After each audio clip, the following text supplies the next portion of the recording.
HSC 2025 শিক্ষার্থীরা আজকে আমরা বরিশাল বোর্ডের জন্য আমরা বাংলা দ্বিতীয় পত্রের 3 নং প্রশ্নের আমরা সাজেশন দেব। বাংলা দ্বিতীয় পত্রের 3 নং প্রশ্নে দুইটা প্রশ্ন আসে, যে কোনো একটা প্রশ্নের উত্তর দিতে হয়। একটা প্রশ্ন এরকম আসে যে আপনার 8টা শব্দ দেওয়া থাকবে, 8টা শব্দ থেকে যে কোনো 5টা শব্দ আপনাকে বলতে হবে এই শব্দগুলো কোন ধরনের শব্দ, এটা কি আপনার বিশেষ্য, বিশেষণ, অব্যয়, ক্রিয়া এরকম কিনা। যেমন খেয়াল করে দেখেন যে এখানে দেওয়া আছে রবীন্দ্রনাথ, তো আর দুজন হয় না, এখানে রবীন্দ্রনাথের নিচে টান দেওয়া আছে, মানে এটা শব্দটা যে এটা কোন ধরনের শব্দ, ব্যাকরণিক কোন ধরনের শব্দ, এটা কি বিশেষ্য, বিশেষণ, অব্যয়, ক্রিয়া কোন ধরনের শব্দ সেটা।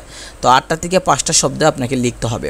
তো এখন অল্প সময়ের ভিতরে আমাদের পক্ষে সম্ভব নয় এতগুলো মানে সূত্রগুলো বা এই উদাহরণগুলো শেখা। তো আমরা একটা প্রশ্ন দেব, অথবা যেটা আসে, যেহেতু দুইটা প্রশ্ন আসে যে কোনো একটা দিতে হয়, তাহলে এই যে সংক্ষিপ্ত প্রশ্ন দেওয়া আছে আবেগ শব্দ কাকে বলে উদাহরণ সহ বুঝিয়ে লেখো, এটা যদি আপনারা শিখেন নিশ্চিত থাকেন যে এই প্রশ্নটা আপনার পরীক্ষায় আসবে 3 নং প্রশ্নের জন্য। তো এটা ভালোভাবে শিখে নেবেন। এটার পিডিএফটা ইউটিউব ভিডিও ডেসক্রিপশন বক্সে দেওয়া থাকবে, ওইখান থেকে আপনারা ডাউনলোড করে নেবেন এবং আমাদের ইউটিউব চ্যানেলটা সাবস্ক্রাইব করে নেবেন, কারণ আমরা আপনাদেরকে পরীক্ষা সংক্রান্ত আপডেট এবং দেখা যায় সাজেশন, পরীক্ষা শেষ হলে আমরা বিভিন্ন ধরনের ইউনিভার্সিটিতে অ্যাডমিশন টেস্টের জন্য আমরা অনলাইনে কোর্স করায় থাকি, বিশেষ করে মানবিক বিভাগের জন্য। আপনারা চাইলে ভর্তি হতে পারবেন।